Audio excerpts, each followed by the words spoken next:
Salaamullaahi calaykum waraxmatullaahi wabarakaatu dhammaan akhyaarta ka xiran channelkeenan. Waxaan maanta kusoo gudbin doonaa sheekadii Rosa Parks. Rosa waxay ahayd gabadh madow oo u dhalatay dalka Mareykanka, iyadoo maalin ka soo carowday shaqadeedii kuna sii jeeda gurigeeda ayaa waxay soo istaagtay istaanka laga raaco basaska. Markii uu baskii yimi, waxay soo kortay iyadoo arrin weyn nafteeda ku qarsatay.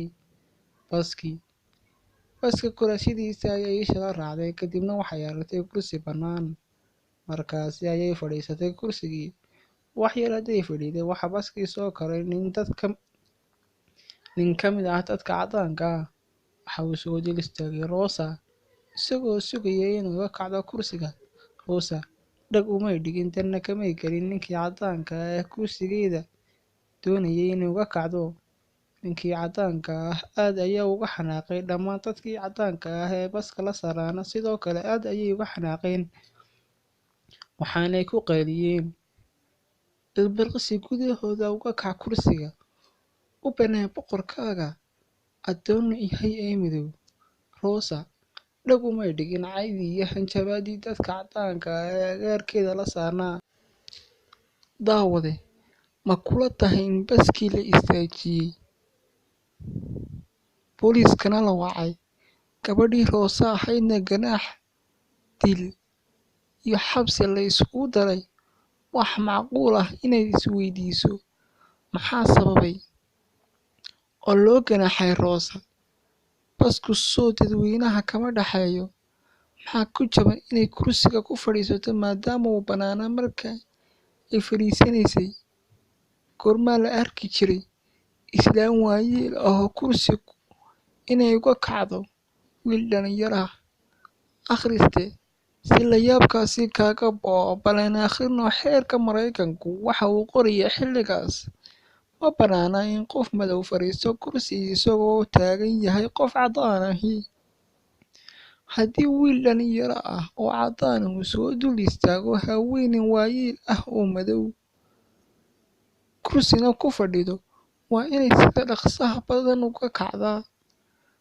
Haddii kale, waxay ku mutaysanaysaa ganaax iyo ciqaab.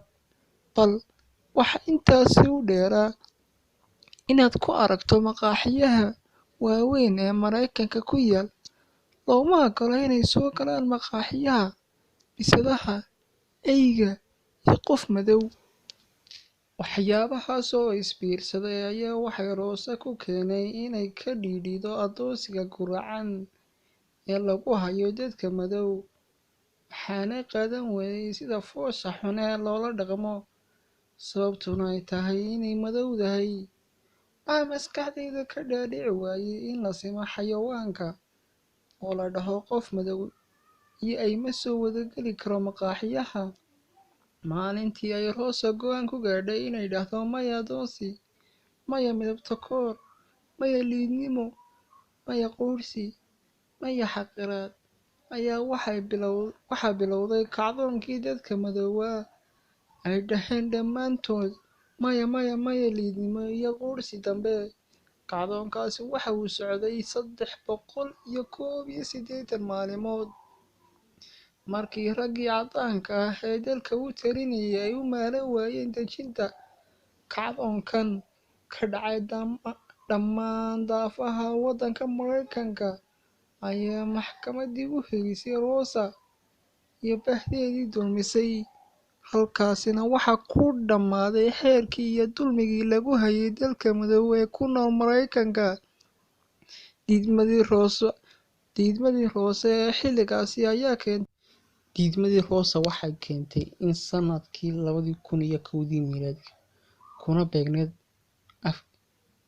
64 guuradii ka soo wareegtay maalintii ay Rosa tiri maya dulmi iyo quursi, in gaadhiga ay maalintaasi ku fadhiisatay kursigiisii lagu kala iibsado $4,992 oo dollar. Diidmadii Rosa waxay keentay in kumanaan dad ah isugu soo baxaan waddooyinka, iyagoo ka qaybgelaya aaskii iyo jinaasadii Rosa oo sanadkii 2005 ku geeriyootay da'da 92 jirada.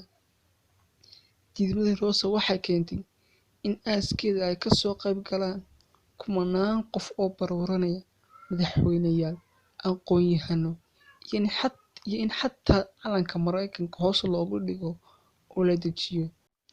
Diidmadii Rosa waxay keentay inay dhimato iyadoo ay qoorta ugu jiraan bilado sharafyo aad u badan.